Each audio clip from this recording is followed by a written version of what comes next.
Welcome to the SmartTechCheck podcast, hosted by Mark Vina, your home for candid, insightful, and provocative conversations about the smart home automation, security, smartphones, PC and console gaming, and much more. Hi, everyone. My name is Mark Vina, host of the SmartTechCheck podcast. Today is Thursday, August 11th, 2022. Joining me for today's podcast are Stuart Walpin, who scribes for Popular Mechanics, U.S. News, Techlicious, Investopedia, and other wonderful publications. John Quain, who writes for the New York Times, Smart Cities, and Tom's Guide. Rob Pecoraro, who writes frequently on tech policy for Wirecutter PC Magazine, and USA Today is at the Black Hat Conference in good old Vegas. Undoubtedly losing lots of money, and we'll have to help him when he returns. But let me start with Stuart. Stuart, how are you doing? How are things going in your life? Well, right now, just trying to get this connection. My apologies for that stupid green screen behind. I'm a tech reporter who can't seem to solve my own tech problems. No, that's not. Hey, everybody runs into bugs all the time. God knows. Can't blame you for that. You know, with all the money that we pay you for this podcast, I expect you to have a better experience. You're definitely getting your money's worth. Good old John, how are you? I can't wait to see you in the flesh with Rob at IFA coming up in a couple of weeks. But how are things going? I'm looking forward to Berlin. It's been going well, but I've been doing a lot of traveling for work. So I'm just, you know what it's like. You get back home and you have time to do laundry and then pack a bag again and off you go. So I've been doing a lot of that right now. And IFA will be sort of the culmination of, a good 8 weeks of traveling. But it's been great. I mean, I'm not complaining. It's really nice to be able to do that stuff again. So not complaining. No. I generally. The big challenge with IFA, especially if you're coming from the West Coast like I am, is the flight out there. It's like going to Asia if you're in New York. You just pass out for, as soon as you get to the hotel. So, But I'm looking forward to seeing you. I'm looking forward to seeing Rob and the rest of the clan that I've seen over the last few years when IFA was in person. But let's tee up the first topic on the podcast here. Let me turn the slides on here. Got to talk about this a little bit. Going to be interesting. Amazon, kind of told the world earlier. I think it was earlier this week. No, was it on Friday or was it on Monday? Friday. It was Friday. That they're acquiring iRobot. Which again, there's a lot of things to like about it in terms of what they may be able to do from a technology standpoint in terms of expanding their footprint within the home. There's also some things I think people need to have on their radar screen. We'll certainly get into that in a second. No question that Amazon's interest is in maps. I wrote a piece about this on my newsletter a few days ago, but apparently iRobot's reporting that people are still the map functionality on just one of their models reaches 45 or 50 million people, if I'm not mistaken, which is a humongous number when you think about it. But obviously the marketing implications of Amazon having access to maps of just 40 or 50 million or even more homes in terms of what you could do with that information, both good and bad, kind of scares people. But let me just get John into the conversation. John, your thoughts on the acquisition and just knowing the way you think. Do you see any positive stuff coming out before you hit the negative stuff? Any positive implications of the acquisition? I just thought it was one of those brilliant. I think that was a brilliant acquisition. That was worth every penny for Amazon. I think it's a good fit for iRobot. I just think it's a good, smart thing to do. And with all the deals that are made, this actually is a good one. I mean, in terms of business and technology, they fits together very nicely. From a synergy standpoint, yeah. Yeah, absolutely. And you think about you're going to merge that with the Ring and everything else. I mean, it just makes a lot of sense to me at least. So I think it's sensible. And knowing the guy who started it, and I remember him when he was like a dweeby MIT researcher guy, and I think you guys remember that too. Going, why would anybody want a thing that rolls around the floor and vacuums? It seemed like a stupid idea, right? So I think Stuart and he was at that dinner, one of the CTA dinners we were at. He got an honorary thing. So I had dinner with him that night. He sat next to me. Anyway, so I think it's a great idea that way.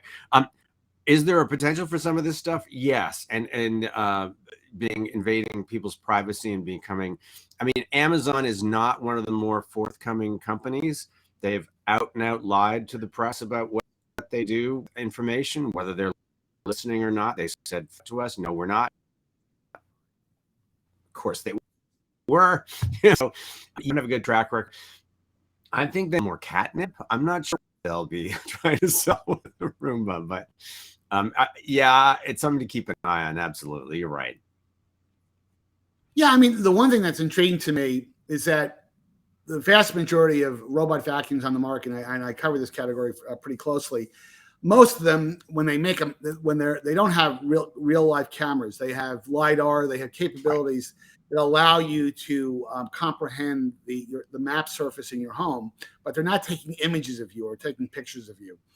I've always thought that the interesting usage model for robot vacuums, ultimately, because it's a mobile device that moves around in your home, is that if you mount a camera on that and the right type of sensors, it would be an interesting surveillance device in case someone breaks the windows and comes in. It can investigate where is that noise coming from, and so to me, that's an interesting usage model that Amazon has the technology from a development standpoint that I could see be interesting.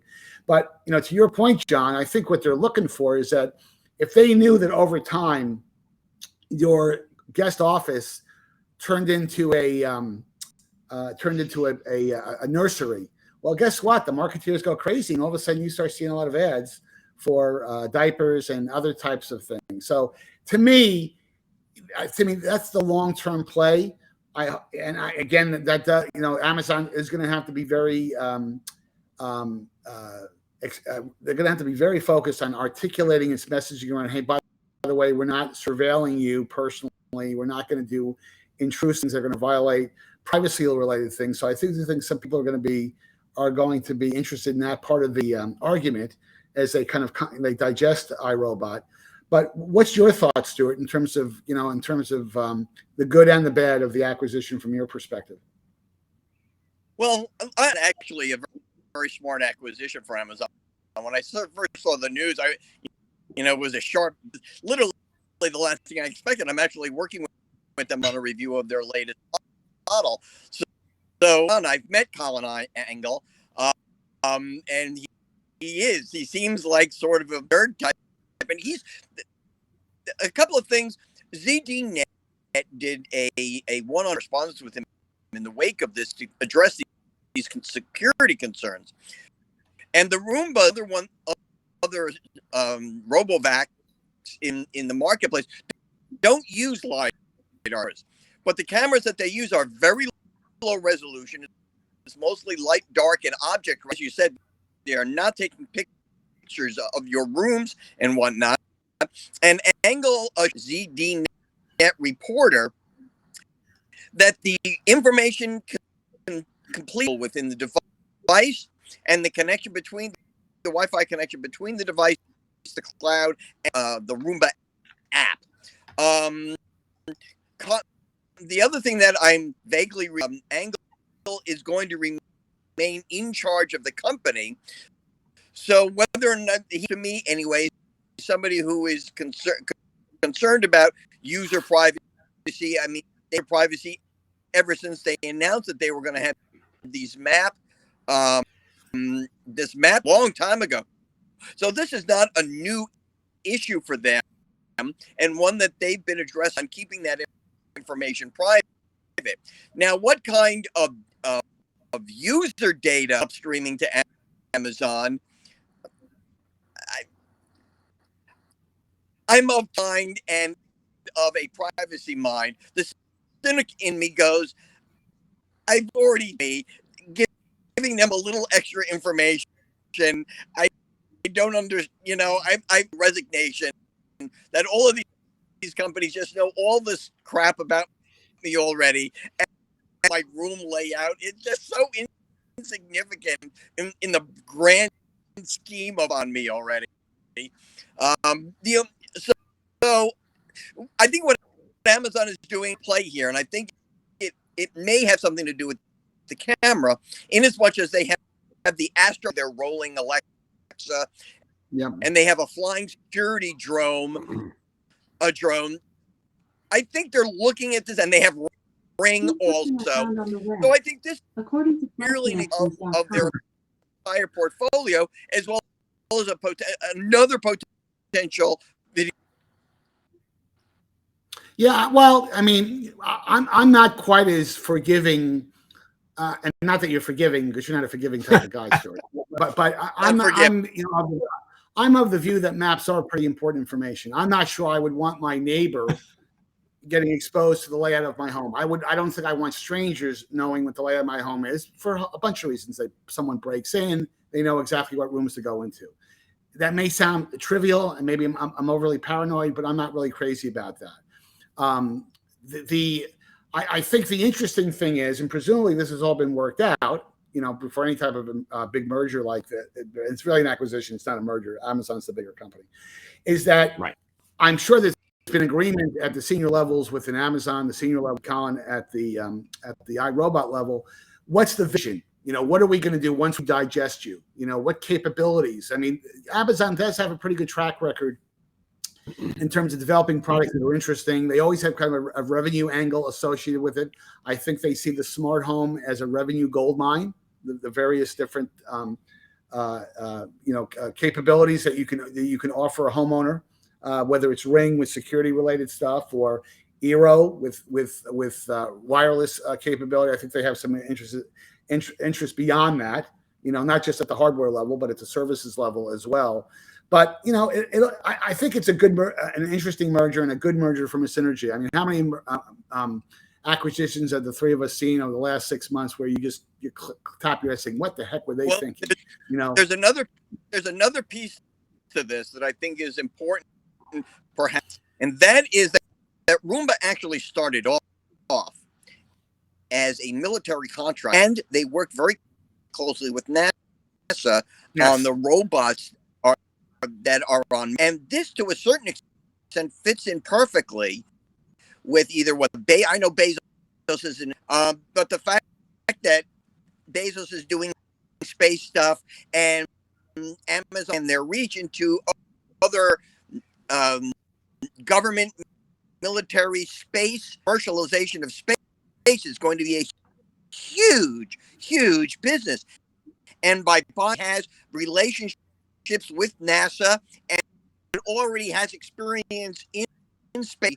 That may be a piece that very few people are actually looking at, that Amazon more valuable than the consumer vacuum cleaner business.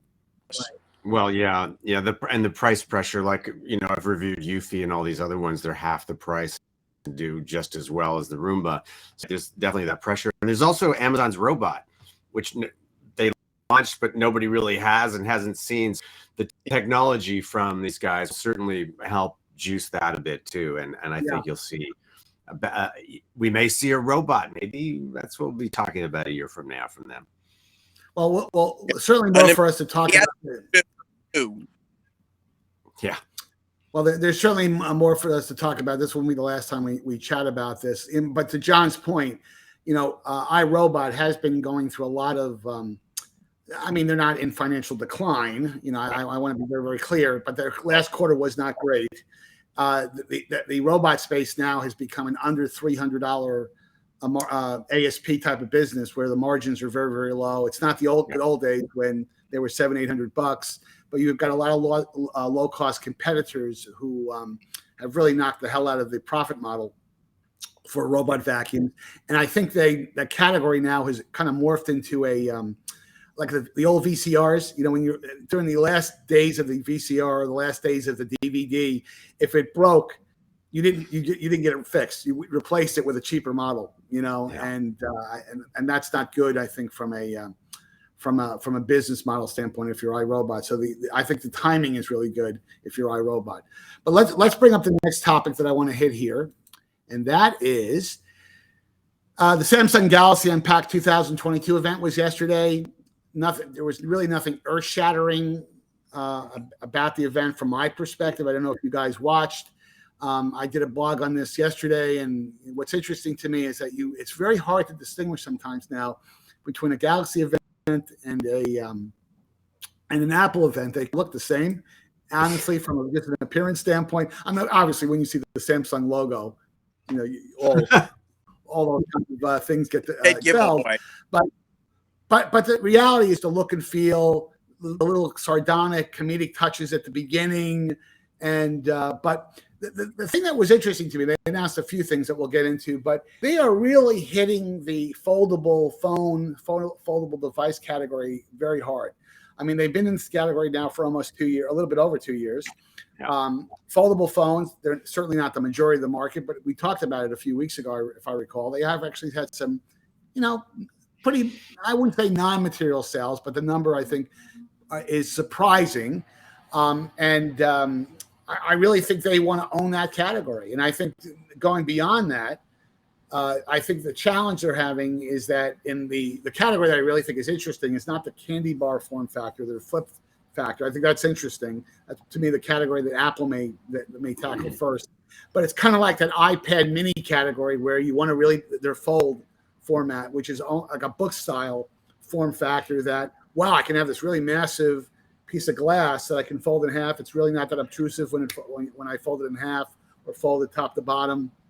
Some really interesting usage models present itself that you did it. The problem is that's an $1,800 product, which is not, it's certainly not an iPad mini category from a price point standpoint. So let me start with you, John. What did you think of the announcement? Anything jump out at you that was kind of interesting?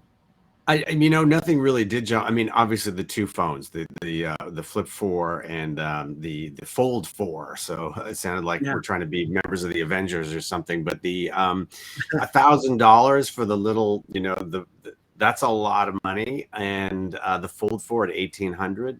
That's like, what are they talking about? Like that for a phone? I mean, you can't.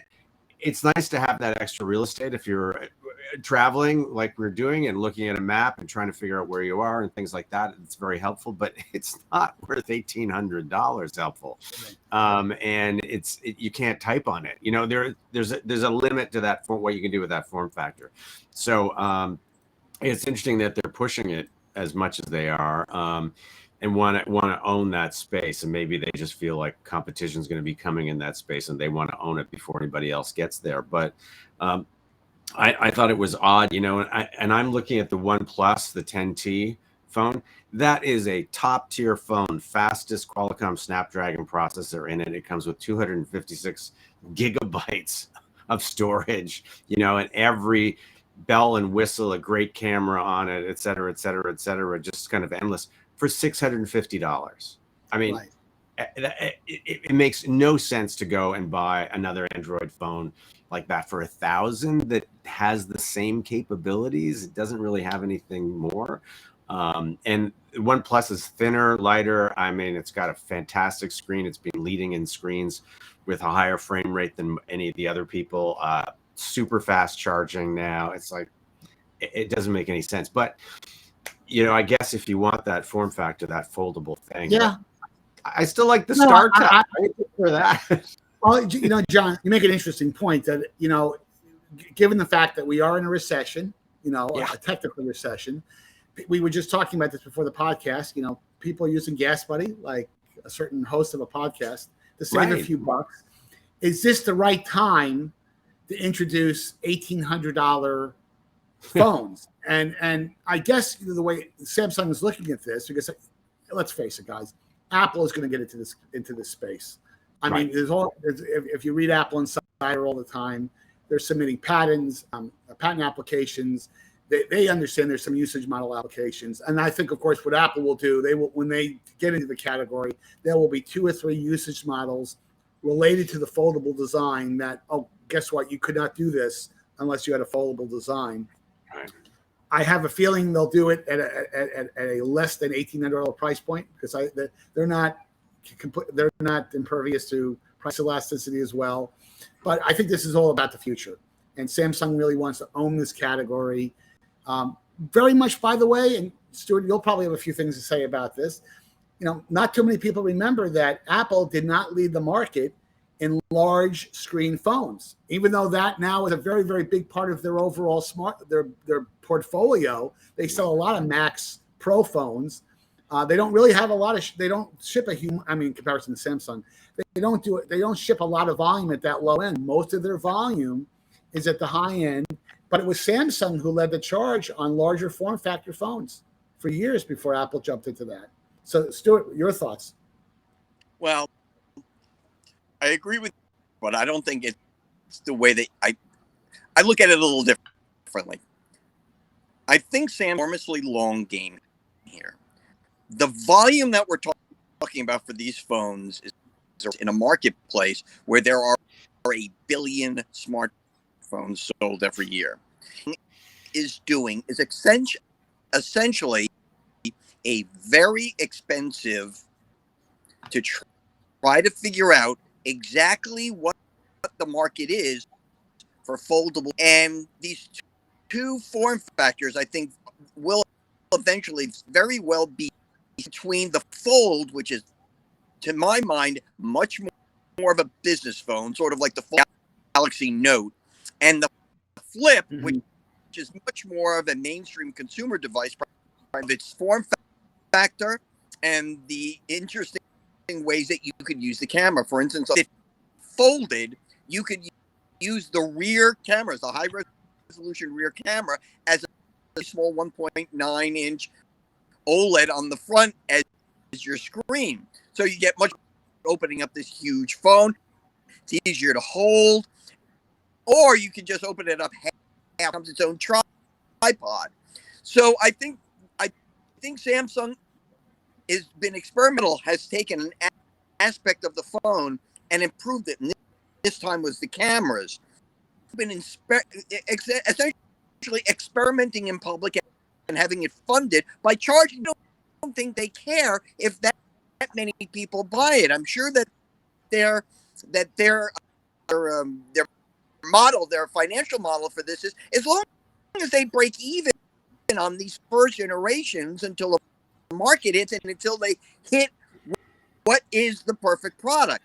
Of course, the danger is, as you mentioned, that Apple is going to school on them. Apple is probably watching what Samsung is doing and going, that's good, that's not so good, into their product development. So it's a double-edged sword for Samsung. I think a leadership role in the market, but at the same time, they're educating everybody else, especially Apple. And Apple is not going to, until they know that they can nail it, and it will bring an improvement Samsung may be doing. So I think this is a much longer game that we are 3 innings of. And I think both sides are trying to figure out, will buy a foldable. Now remember that the Fold is twice as thick as a, so you really have to have a very heavy pocket. The Flip is an iPhone Pro Max, and it's actually a little lighter, even thicker. So I think that Samsung and Apple are not only trying to but whether or not there's a product there to begin with that people will buy. So I think this, like I said, in the early innings of this, and I think both sides are jockeying for position to a certain. Samsung's not the only one in the foldable market. Almost every Chinese brand is looking at, has already come out with a foldable. Motorola's coming out with a new Razr, I think, sometime in the next, and that'll obviously also be a flip model. So I think there's a lot of experimenting and actually a very expensive focus group to figure out whether or not there is a market for foldable and what product will actually be the sweet spot in that market. No, I agree with that entirely. I mean, Apple can sit back there, see this all play out, because presumably there are going to be some things that Apple likes and some things that they probably would have a different view on from a usage model standpoint. And by the way, the durability issues which plagued the first round of flip phones, foldable phones that Samsung went to, and it was a bit embarrassing for Samsung, if you recall, when that happened. I think Apple, when they get into this, they will get into it with all with all of their appendages, and they will do it in a very full-throated manner and with the benefit of understanding how the market reacted. And it'll be interesting to see how it plays out. But but Samsung obviously is making a big investment here. I mean, they're committed to this category, and Yeah. I'll be very honest with you. I'll just close on this. I am not sure they care about if they make money with these phones. I think even though they're charging an arm and a leg, to them they see this as research and development, real research and development, where they're selling phones to collect all that data and collect some learnings that help them make better phones over time. So let us go to our last topic here, and this is going to be a fun one. Stuart, I'll let you take the lead on this in a second. There was an interesting cybersecurity report that disclosed, at least with the data they collected, and I want to be careful about this, that the United States is the #1 least cybersecure country. And of course, when you peel into the data, it's data that is pretty narrow. Apparently, that it only looked at Windows PCs that had Microsoft Defender, if I'm not mistaken. Microsoft Stuart, which is a pretty narrow look. But nevertheless, it's kind of interesting. And just want with that caveat, I want to get Stuart, your kind of view of this data. But not surprised. We have done so little to protect our cyber existences here. I think it's just the nature of democracy and a lot of where a lot of companies don't want to put into place the kind of that would either cost them money or cost them users or cost them access. So I think there's a combination of things in the U.S. that makes it far more side of the coin is that our users are not as educated as they ought to cybersecurity. There are just so many ways that a consumer can get. Consumers just don't know enough to avoid getting rooked online, clicking on the wrong things, in emails that they ought not to be clicking on, and about so many times that the legislative is just so inept when it comes to putting out any kind of technology regulation that I don't think they're equipped to deal with this. And when along the lines of Amazon and Facebook and Twitter, who make to fail companies and have all this lobbying money to the government much as they can. Again, shocked, not surprised. Shocked from the point bad as it is, but not surprised that it is what it is. Yeah, I'd like to see more data, before I pass any judgment. Certainly, it's kind of like, to me, a canary in the coal mine type of data. Yes. It's not something you want to ignore and dismiss completely. But, again, not that I want to be, you guys are journalists, you're paid to be dubious and skeptical, which I think both of you are on a lot of tech topics.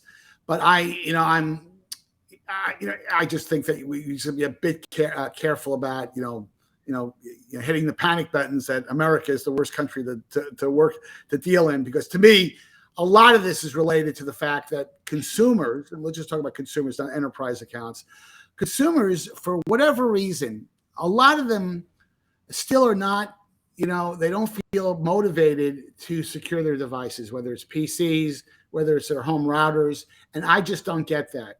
After years and years, a couple of decades of these horror stories that you read about all the time, at the end of the day, a consumer has to take accountability for security. It's kind of like your house. If you have a house and you leave the doors open all the time and you don't have locks, don't be surprised if some people break in, and I'll tell you, unfortunately, Mark, I want to throw an appropriate story here. I got an email the other day from a friend. They were forwarding me a story that they thought was interesting, and they put about 20, 25 emails in, and this is somebody who's been around, who theoretically knows what to do. And don't ever do that again.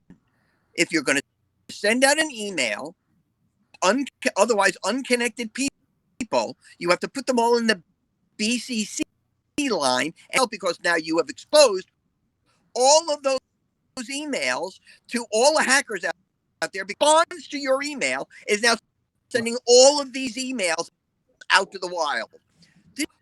Why am I still explaining this to people who ought to know better? I think that the operative phrase is that why don't they? I don't want to attack consumers, but they should know better. And the question is, why don't they know better? John, I'll John, yeah, I mean, look, I have an answer for that after spending 20 some odd years writing cybersecurity stories. And look, we used to test for the stoned virus in a lab, with in a secure lab setting. So we were doing stuff like that back in the day. But look, when Experian just hands everybody the information, just here on a platter, here's 44 million personal information, driver's licenses, credit history, everything. There's no motivation for a consumer to try and do anything when these companies are completely irresponsible and incompetent, and you can't get out of Experian. It's not like, well, I don't subscribe to T-Mobile, or I can choose not to buy that service. They've got you. So if Experian is just going to give this stuff away, I think a lot of consumers are like, well, what can I do? I get that completely. I get that completely. Doesn't take these folks off the hook. But at the end of the day, consumers have to take responsibility for their digital footprint in their home. And I just sometimes, it's kind of like, to me, as much as I don't want to pay McAfee or Norton $100 a year or $80 a year, whatever the heck they charge, they've got much more reasonable over time to put antivirus software on my PC, or Mac. I just don't get it. Well, there's some industry standard things. For example, I've had this discussion with most of the network companies extant. There's no reason to broadcast your SSID, but they all do as a default. And and they make it almost impossible to shut that off. So, I mean, that's just incompetence. And they're the networking companies. They're the ones who are supposed to be. So, they've made it pretty much impossible for the consumer. I don't think it's on the consumer. I think this is on those tech companies. And in Experian, one of the cases is they didn't patch their Apache servers. I mean, come on, a 3-year-old can do that. Okay, I'll just push the button here. Ridiculous stuff. So I think consumers feel helpless, and I think rightly so. They should feel helpless because they pretty much are. They don't really have any control over it. No, and I get that. And we're almost out of time here, but the thing I'll close on is that the reason why the experience of the world, what I think drives you crazy and what drives me crazy and what drives Stuart crazy, is that the repercussions for this, when these data breaches happen, there's no repercussions. And you and I, the three of us, and when Rob has been on the call, we've talked about this over and over again. If all of a sudden you find Experian $35 million every time there was a breach, I guarantee you it wouldn't happen again. It just can't be. They send out an email. We're sorry. That's generally the repercussion. Right. Close it for us, Stuart. Yeah. Well, I'm just going to say it's a cost-benefit analysis because we live in a capitalist. It's a company who does massive amount of data feel it's or less expensive. I mean, to not be secure. Then this is not rocket science. If you're right, if they were find more to restitute people who have been violated by their, not be as sloppy, but it doesn't cost them. It costs them much less to be sloppy. Wouldn't they be sloppy? The reputational sort of thing can be handled via PR, and I've been through this with these. I've had to lock or freeze all of my credit reports and refreeze them whenever I needed to do anything. And it's a giant pain in the neck. But until it actually, you're right, until it actually costs them more to be secure, they will not be security conscious. I agree. Well, we'll certainly talk more about this in the future. This issue ain't going away, but it was an interesting report to take a look at. So, guys, thanks for taking the time to joining me today for today's podcast. For our viewing and listening audience, please make sure that the SmartTechCheck podcast is part of your day or commute. Please make sure that you hit the like and subscribe buttons at the end of today's podcast. And don't forget to follow me on Twitter at Mark Vina Tech Guy. And until next time, have a great week. Guys, thanks for calling in.